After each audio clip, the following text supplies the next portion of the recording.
दोस्तों, आज की कहानी है अनिल छोड़ो मुझे, पहली मुलाकात में ऐसा करोगे। कहानी पसंद आए तो वीडियो को लाइक एवं सब्सक्राइब जरूर करना। अनिल ने अपनी बाइक स्टार्ट की तो सिया उसके पीछे बैठ गई। अनिल से आती परफ्यूम की खुशबू सिया को भा रही थी। दोनों को एक दूसरे का स्पर्श रोमांचित कर गया।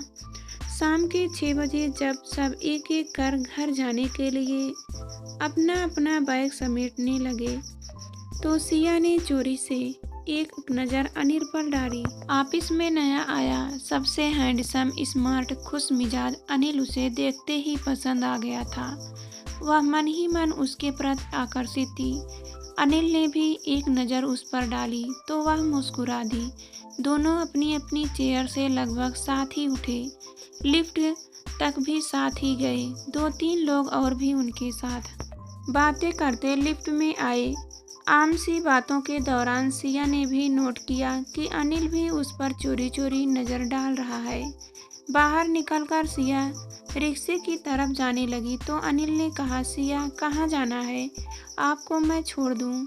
नो थैंक्स, मैं रिक्शा ले लूँगी। अरे आओ ना, साथ चलते हैं। अच्छा ठीक है। अनिल ने अपनी बाइक स्टार्ट की तो सिया उसके पीछे बैठ गई। अनिल से आती परफ्यूम की खुशबू सिया को भा रही थी। दोनों को एक दूसरे का स्पर्श रोमांचित कर गया।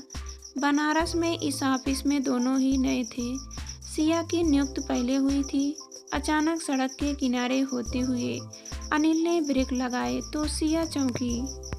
क्या हुआ? कुछ नहीं, कहते हुए अनिल ने अपनी पैंट की जेब से गुटखा निकाला और बड़े स्टाइल से मुंह में डालते हुए मुस्कुराया। यह क्या? सिया को एक झटका सा लगा। मेरा फेवरेट पान मसाला। तुम्हें इसकी आदत है? हाँ, और यह मेरी स्टाइलिश आदत है ना? फिर सिया के माथे पर शिकन देखकर पूछा, क्या हुआ? तुम्हें इन सब चीज़ों का शौक है? हाँ, पर क्या हुआ? नहीं, कुछ नहीं, कहकर वह चुप रही तो अनिल ने फिर बाइक स्टार्ट कर ली। धीरे धीरे यह रोज का क्रम बन गया। घर से आते हुए सिया रिक्शे में आती। ऑफिस से वापस जाते समय अनिल उसे उसके घर से थोड़ी दूर उतार देता। धीरे धीरे दोनों एक दूसरे से खुलते गए। अनिल का सिया के प्रति आकर्षण बढ़ता गया। मॉडर्न सुंदर स्मार्ट सिया को वह अपने भावी जीवन साथी के रूप में देखने लगा था। कुछ ऐसा ही सिया भी सोचने लगी थी। दोनों को विश्वास था कि उनके घर वाले उनकी पसंद को पसंद करेंगे। अनिल तो सिया के साथ अपना जीवन आगे बढ़ाने के लिए 100% तय कर चुका था, पर सिया एक पॉइंट पर आकर रुक जाती थी।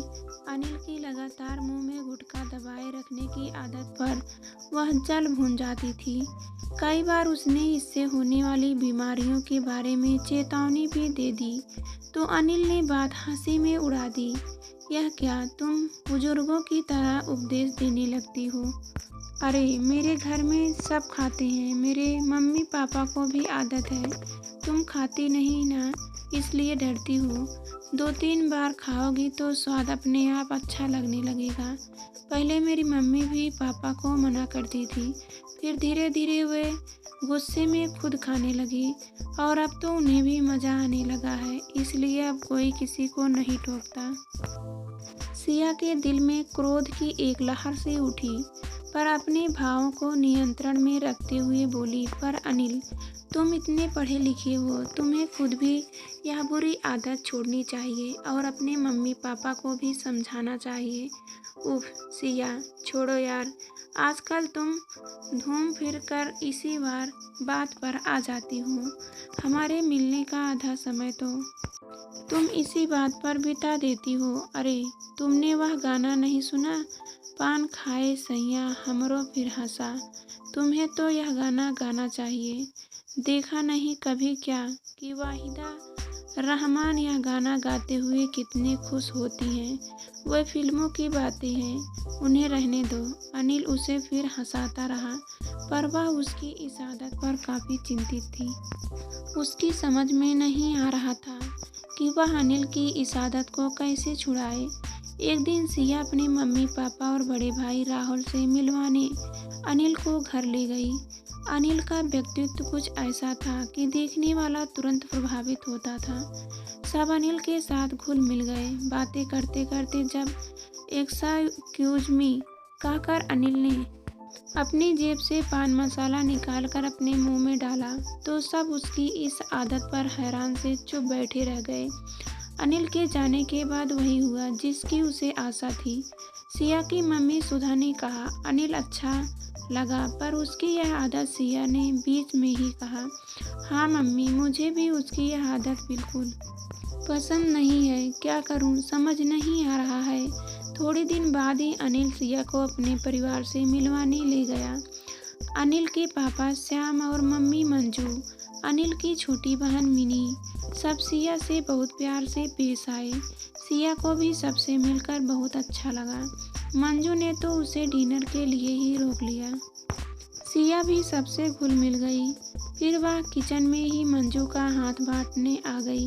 सिया ने देखा फ्रिज में एक शेल्फ पान के बीड़ों से भरी हुई थी। आंटी इतने पान, वह हैरान रह गई।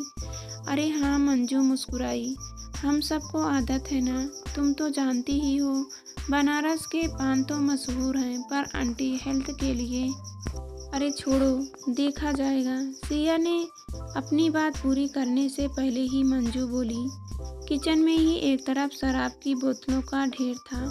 वह बाथरूम में गई तो वहाँ उसे जैसे उल्टी आने को हो गई।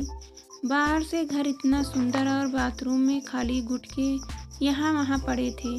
टाइल्स पर पड़े पान के छींटे के निशान देखते ही उसे उल्टी आ गई।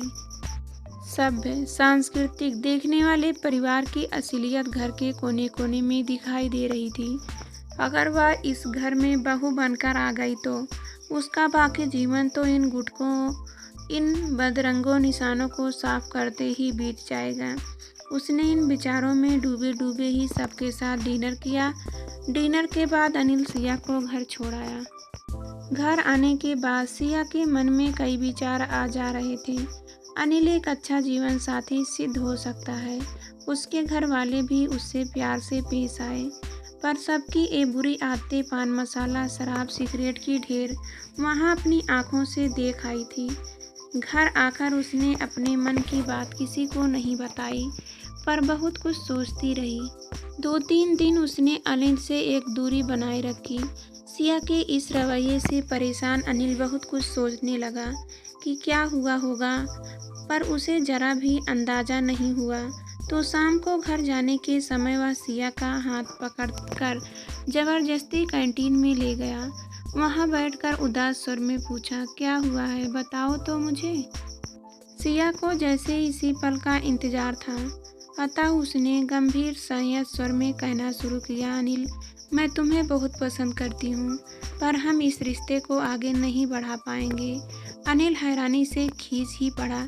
क्यों? तुम्हें और तुम्हारे परिवार को जो ये कुछ बुरी आदतें हैं मुझसे सहन नहीं होगी। तुम एजुकेटेड हो, तुम्हें इन आदतों का भविष्य तो पता ही होगा। भले ही तुम इन आदतों के परिणामों को नज़रअंदाज करते रहो, पर जानते तो हो ही ना, मैं ऐसे परिवार की बहू कैसे बनूं जो इन बुरी आदतों से घिरा है।